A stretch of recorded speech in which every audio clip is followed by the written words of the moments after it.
વડોદરામાં hotel vintage ઇનના એક રૂમમાંથી રહસ્યમય મોતને ભેટેલા યુવાનનો મૃતદેહ મળી આવ્યો. પોલીસે તપાસ હાથ ધરી. વડોદરા શહેરના દાંડિયા બજાર વિસ્તારમાં આવેલી હોટેલ વિન્ટેજ ઇનના રૂમ નંબર 302માંથી આજે રહસ્યમય મોતને ભેટેલા એક યુવાનનો મૃતદેહ મળી આવ્યો હતો. પાણીગેટ ખાટકીવાડના રહીશ 29 વર્ષીય ગુલામ મુસ્તફા ખુરશીદ અહેમદ નૈયરનો મૃતદેહ મળી આવ્યો છે. મોડી રાત્રે ગુલામ મુસ્તફા નૈયર અને ભાયલી ગામના કિશન વસાવા આ હોટલમાં આવ્યા હતા. હોટલ દ્વારા પહેલા રૂમ નંબર 304 આપવામાં આવ્યો હતો. બંને યુવાનો રૂમ નંબર 304માં વીજ પુરવઠો ખોરવાતા રાત્રે 3 કલાકે રૂમ નંબર 302માં ટ્રાન્સફર થયા હતા. આ બંને યુવાનો છેલ્લા કેટલાક સમયથી વોટ્સએપ દ્વારા સંપર્કમાં આવ્યા હતા.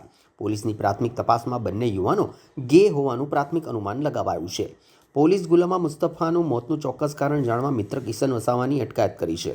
ગુલામ મુસ્તફાના રહસ્યમય મોતની જાણ પોલીસને મિત્ર કિશને જ કરી હતી. હાલ તો પોલીસે આજે લાશનો કબજો લઈ પોસ્ટમોર્ટમ માટે એસએસજી હોસ્પિટલમાં મોકલી આપ્યો છે. હોટલમાંથી હાલ તો મૃતદેહ મળી આવતા વિસ્તારમાં ચકચાર મચી હતી. આ અંગે એસીપી અશોક રાઠવા અને રાવપુરા પોલીસ મથકના પીઆઈ સહિતનો પોલીસ કાફલો ઘટના સ્થળે દોડી આવ્યો હતો. પોલીસે હાલ અકસ્માતે મોતનો ગુનો દાખલ કરીને આગળની તલસ્પર્શી તપાસ હાથ ધરી છે. રાવપુરા પોલીસ સ્ટેશન વિસ્તારમાં દાંડિયા બજાર પાસે આવેલ એક હોટલમાં એક બનાવ બન્યો છે. બનાવની જે હકીકત છે તે મુજબ ગુલામ મુસ્તફા નૈયર જે મરણ જનાર છે અને એનો એક મિત્ર છે કિશન વસાવા, બંને એકબીજાને પહેલેથી ઓળખતા હોય અને પૂછપરછ દરમિયાન એ જણાવતો હોય કે એ બંને ગયા હતા. એ લોકોએ લગભગ રાત્રે 3 વાગ્યાની આજુબાજુ 304 નંબરની રૂમ બુક કરાવી અને એમાં ગયા હતા.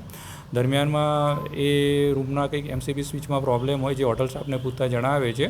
એની લાઇટ જતી રહી હતી અને તે જ વખતે આ મરણ જનાર છે વોશરૂમ ગયા હતા અને ત્યાં પડી ગયા હતા અને માથામાં ઇન્જરી થઈ હતી.